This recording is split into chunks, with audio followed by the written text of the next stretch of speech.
হামজা চৌধুরীর পর প্রিমিয়ার লিগে আরেক বাংলাদেশি বংশোদ্ভূত ফুটবলার খেলতে যাচ্ছেন। সবকিছু ঠিকঠাক থাকলে হয়তো খুব শীঘ্রই এই ঐতিহাসিক মুহূর্তের সাক্ষী হতে যাচ্ছি আমরা।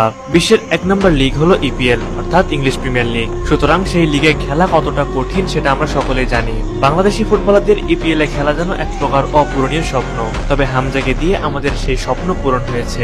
হামজা চৌধুরীর পর এবার আবারও সেই স্বপ্ন দেখাচ্ছেন আরেক বাংলাদেশি ফুটবলার, যে ফুটবলারের নাম হলো ফারহান আলী ওয়াহিদ। তিনি কোন ক্লাবে খেলেন, তার পারফরমেন্স বা কেমন, চলুন কথা না বাড়িয়ে সেই বিষয়ে বিস্তারিত ভিডিওতে জেনে নেই। বাংলাদেশের ফুটবলে প্রবাসী ফুটবলারদের পথ চলা শুরু হয়েছিল 2013 সালে জামাল ভুঁইয়াকে দিয়ে। এরপর এসেছেন তারিক কাজী। তবে প্রিমিয়ার লিগে খেলা হামজা চৌধুরীকে জাতীয় দলে টানার পর বাংলাদেশি বংশোদ্ভূত খেলোয়াড়দের চাহিদা এখন তুঙ্গে। সম্প্রতি সমিত সোম, ফাহমিদুল ইসলাম ও জায়ান আহমেদ যোগ দিয়েছেন।